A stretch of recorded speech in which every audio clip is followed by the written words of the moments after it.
Mind target with education में आपका स्वागत है। आज की इस वीडियो में खास पॉइंट पर चर्चा करने वाले हैं हम। आइए वो पॉइंट क्या है। नंबर फर्स्ट, बीएड डीएड जो केस चल रहा था वो सुप्रीम कोर्ट में आज सुनवाई थी, उसका क्या हुआ और क्या मतलब निकलेगा, उसका क्या रहेगा। क्या बीएड वालों की जॉब जाएगी या बचेगी, डीएड वाले उसके स्थान पर अपॉइंट होंगे या नहीं हो पाएंगे, और स्पेशल एमपी का क्या हुआ। एमपी में यदि जजमेंट पॉजिटिव आता है तो बिहार वालों, अन्य स्टेट छत्तीसगढ़ वालों का क्या होगा, उत्तर प्रदेश का असर क्या पड़ेगा। आइए सारी बिंदुओं पर चर्चा करते हैं। एमपी हाई कोर्ट में जो केस चल रहा है, पेंडिंग है 8 तारीख को, उसका क्या होगा। आइए सारी बिंदुओं पर हम चर्चा करते हैं। सबसे पहला पॉइंट जिस पर हम बात करते हैं, जैसे ही आज सुनवाई स्टार्ट हुई सुप्रीम कोर्ट में, कोर्ट नंबर 5 में, और ऑनरेबल जस्टिस अनिरुद्ध बोस जी थे मुख्य रूप से इस केस को सुनने वाले, और जस्टिस साहब और भी साइड में बैठे हुए थे। और डीएड की तरफ से advocate, senior advocate Meenakshi Arora ji थी, एवं माननीय एडवोकेट कलरा जी थे। एवं बीएड की तरफ से यानी कि मध्य प्रदेश सरकार की तरफ से, एमपी गवर्नमेंट की तरफ से तुषार मेहता, सॉलिसिटर जनरल, ये पैरवी कर रहे थे। और जैसे ही सुनवाई आई और सुनवाई में स्टार्ट हुई तो उसमें कहा गया है, डीएड वालों की तरफ से कहा गया है कि सर इस प्रकार की दो पिटीशंस यहाँ पर खारिज होकर चली गई, 2 पिटीशंस खारिज हो चुकी हैं, इसको भी खारिज डिसमिस कीजिए।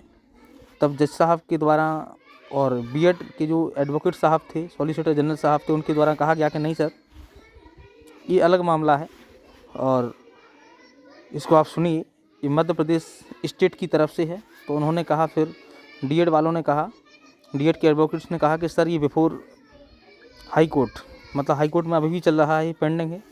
तब फिर बीएड के जो एडवोकेट्स थे उनकी तरफ से कहा गया है कि सर ऐसा नहीं, स्टेट गवर्नमेंट की तरफ से जो थे, माननीय भारत सरकार के सॉलिसिटर जनरल साहब थे जो, उनके द्वारा कहा गया कि सर जो हाई कोर्ट में चल रहा है वो ओनली 2 कैंडिडेट्स के द्वारा लगाया गया है, या फिर डीएड कैंडिडेट्स के द्वारा लगाया गया है, ये स्टेट स्वयं आई है यहाँ पर लगाने के लिए, इसको सुना जाए।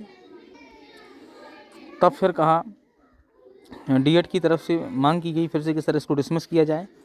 तब फिर जस्टिस साहब ने कहा, ऑनरेबल जस्टिस साहब ने कहा कि क्यों, तो उन्होंने कहा कि सर प्रोस्पेक्टिव लागू करवाना चाहते हैं ये लोग। डीएड के एडवोकेट्स ने कहा कि प्रोस्पेक्टिव लागू करवाना चाहते हैं, और प्रोस्पेक्टिव के चक्कर में ही 2 याचिकाएं खारिज हो चुकी हैं। तब फिर जस्टिस साहब ने कहा कि 2 फॉर्म्स ऑफ प्रोस्पेक्टिव उन्होंने बताया। पहला बताया कि first is the appointees before judgment Devesh Sharma, और देवेश शर्मा में क्लियर नहीं कहा गया है अपॉइंटीज के बारे में, तो अपॉइंटीज के बारे में साइलेंट है देवेश शर्मा केस। तो जो अपॉइंटीज हो चुके हैं उनके लिए साइलेंट है, और उसके लिए प्रोस्पेक्टिव लागू हो भी सकता है, बाकी कंडीशन पर निर्भर करेगा। दूसरा बताया कि बिफोर जजमेंट बिफोर नोटिफिकेशन 2018 के पहले यदि नोटिफिकेशन आया किसी स्टेट का, उसमें ही प्रोस्पेक्टिव लागू हो सकता है। तो इस प्रकार से इतना करके कह के, और उसमें एक्चुअली जब वो जजमेंट आया था देवेश शर्मा जी के, जिसमें बीएड बाहर किया गया था 11/8 को, उस जजमेंट में जो है माननीय सुधांशु धौलिया जी एवं अनिरुद्ध बोस जी, 2 जज साहब थे, इनके द्वारा ही फैसला सुनाया गया था। तो अभी एक थे उनमें से मौजूद जो केस को सुन रहे थे पहले, जिन्होंने निर्णय दिया था। सुधांशु धौलिया जी के साथ जो सेम बेंच में ये ट्रांसफ़र कर दिया गया है, और सेम बेंच में इसको सुना जाएगा। डीएड का 1% भी मूड नहीं था कि इस चीज़ को सुना जाए, उनका मतलब यही था कि ये डिसमिस हो जाए, बल्कि फिर उसको केस को ट्रांसफ़र किया गया। और सुधांशु धौलिया जी एवं अनिरुद्ध बोस अगली सुनवाई में मंडे को इसकी सुनवाई होगी, और दोनों लोग रहेंगे, उसमें इसको सुना जाएगा, सेम बेंच में सुना जाएगा। हर प्रकार की अपडेट पाने के लिए सब्सक्राइब करें चैनल को, बने रहिए हमारे साथ। जय हिंद।